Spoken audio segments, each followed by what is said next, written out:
les vagues de chaleur qui avaient lieu en 1850 une fois tous les 50 ans, vous voyez qu'aujourd'hui, elles sont déjà 5 fois plus probables, et cette probabilité double entre un monde 1 degré plus chaud et un monde 1,5 degré plus chaud.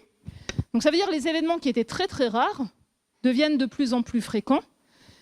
Et c'est aussi pour cela, parce qu'ils augmentent en intensité, que l'on voit de plus en plus des pics de température à 40 degrés comme en Bretagne, 45 degrés comme à Nîmes, et dans le monde, des pics à 50 degrés. La ville de Paris s'est dit, est-ce que ça peut nous arriver ?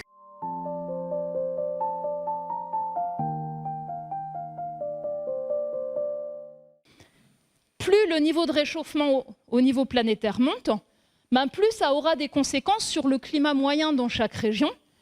Et donc, à l'avenir, le réchauffement continuera à être plus prononcé au-dessus des continents, près de l'Arctique, que la moyenne planétaire. En ce qui concerne le cycle de l'eau, il va être plus intense et plus contrasté. Donc, dans les moussons, dans les régions froides, lors des tempêtes, on s'attend à avoir plus d'alimentation d'humidité dans un climat plus chaud. Ça augmente les précipitations avec les gaz à effet de serre. Mais on a également des changements dans la circulation de l'atmosphère à grande échelle qui vont entraîner des descentes d'air plus secs dans les régions de climat méditerranéen où une des conséquences du réchauffement, c'est en fait une baisse des précipitations en moyenne annuelle. Donc en moyenne annuelle, des effets contrastés dans les régions méditerranéennes par rapport à d'autres régions. Donc qu'est-ce que ça veut dire pour la France ? Ça veut dire si on va vers 2 degrés dans le monde, 2050, ça veut dire un réchauffement de l'ordre de 2,7 degrés en métropole. Ça veut dire que le climat moyen aura le niveau de température des années records 2022-2023. Donc ça veut dire qu'il faut anticiper ce que seront les années records qu'on n'a pas connues de ces années 2050. C'est ça ce que ça veut dire, juste un réchauffement d'1 degré de plus qu'aujourd'hui, quasiment au niveau mondial. En fin de siècle, 3 degrés au niveau planétaire, ça veut dire un réchauffement de 4 degrés en France.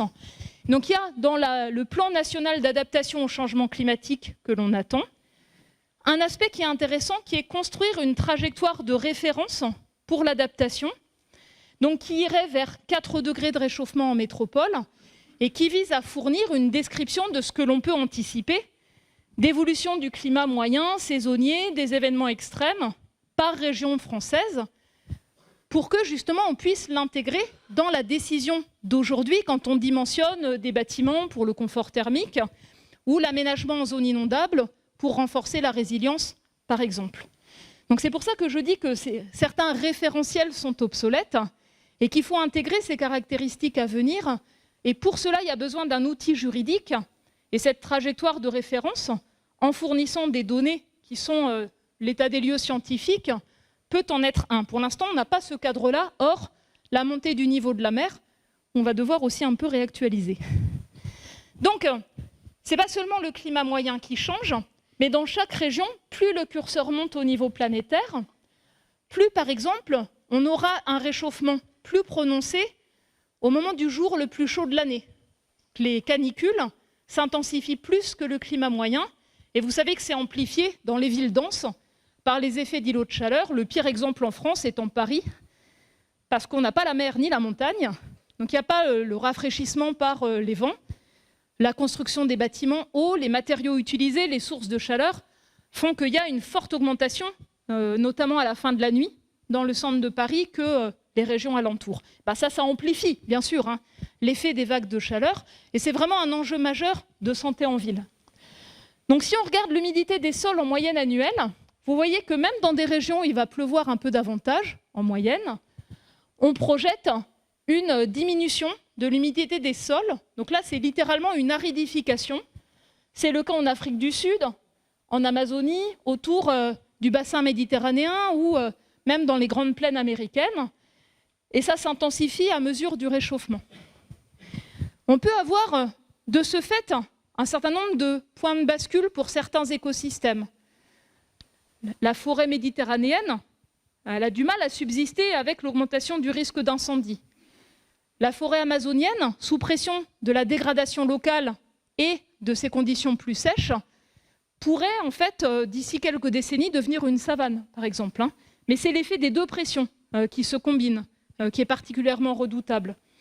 Et puis même dans les régions qui s'assèchent, on s'attend à avoir une augmentation de l'intensité des pluies records, typiquement autour de 7% de plus par degré de réchauffement.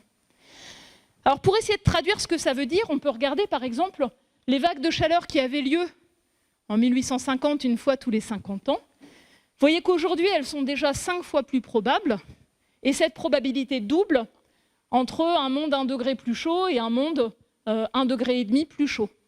Donc ça veut dire que les événements qui étaient très très rares deviennent de plus en plus fréquents.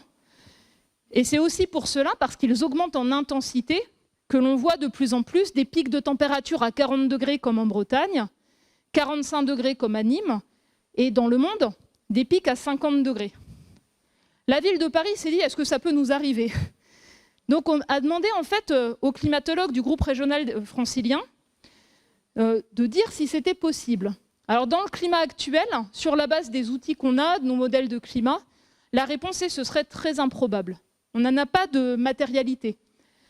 Autour de 2050, c'est le moment où dans certaines simulations climatiques, 2 degrés plus chaud, ça commence à se produire, mais qu'on a un événement qu'on ne peut pas exclure, mais extrêmement rare. Et dans un monde 3 degrés plus chaud, c'est de plus en plus fréquent.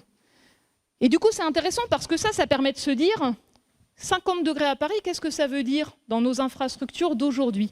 Donc la ville a fait un stress test avec des écoles, des EHPAD, la sécurité civile, les opérateurs transport, télécom, hôpitaux, et puis les chambres froides aussi pour conserver l'alimentation.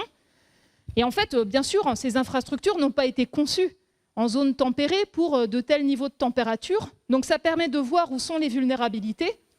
Et ça permet au fur et à mesure des remplacements d'équipements, des rénovations, de les durcir, entre guillemets, et faire en sorte que cela puisse fonctionner, de sorte d'être préparé. Et si un tel événement se produit, de savoir comment réagir pour les infrastructures fragiles et les populations les plus fragiles.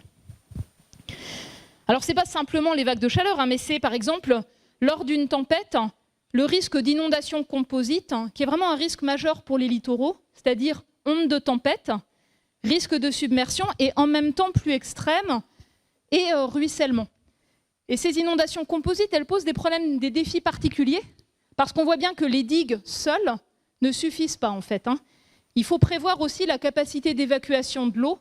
Et le pays le plus avancé dans sa réflexion, c'est notamment les Pays-Bas, qui construisent en fait des mécanismes de repli, des mécanismes de surélévation, autorisés à inonder les champs, etc., pour pouvoir arriver à gérer la protection de la submersion et la capacité de gérer l'excès d'eau de pluie.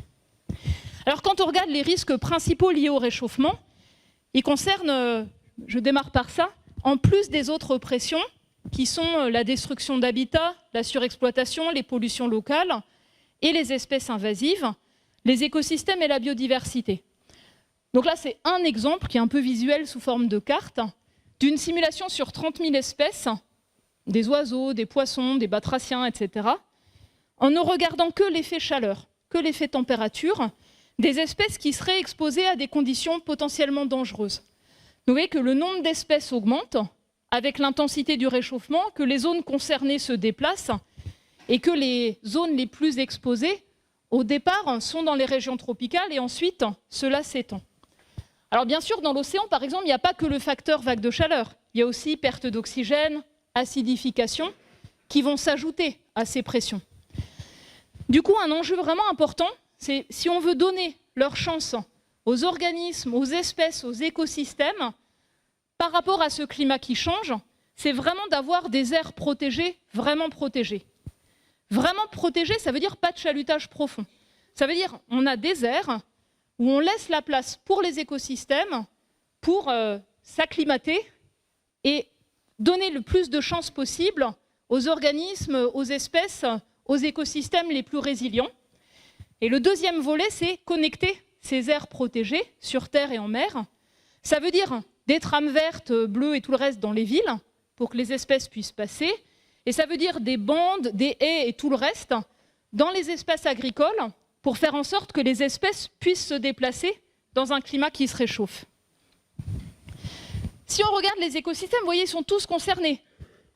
Sur les continents, les risques de perte de biodiversité, notamment d'espèces endémiques, les changements de structure, donc de nouveaux écosystèmes en fait, qu'on ne connaît pas encore, une augmentation de la mortalité d'arbres et des risques de perte de carbone, des services de stockage de carbone que nous rendent les terres et la végétation.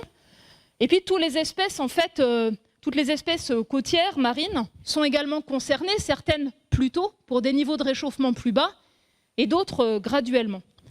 Ça veut dire aussi que si on veut nous s'appuyer sur le vivant, les zones humides pour nous aider à gérer l'eau, les plantes en ville pour faire de l'ombrage et du rafraîchissement, les écosystèmes littoraux pour limiter l'érosion du littoral. En fait, aujourd'hui, on a plein de portefeuilles possibles. C'est comme si on avait un éventail de leviers d'action où on peut s'appuyer sur les écosystèmes. Plus le climat changera fort, plus ça risque de les dégrader, plus on perd en fait des cordes à notre arc sur ce qu'on peut mobiliser pour stocker du carbone et également pour nous adapter. Alors je m'excuse pour mes collègues qui travaillent sur la biodiversité et les écosystèmes. C'est une vision ultra-utilitariste. C'est aussi la vision qui nous a conduit à la situation actuelle. Maître et possesseur de la nature, ça n'existe que parce que ça nous rend service. Il y a aussi cet enjeu de simplement tenir compte des autres formes de vie pour elles-mêmes, comme le fruit d'une évolution partagée qu'on peut respecter. Et donc ça demande aussi de changer le regard qu'on porte sur le vivant non humain, lui donner des droits peut-être, davantage que ce qu'on fait aujourd'hui.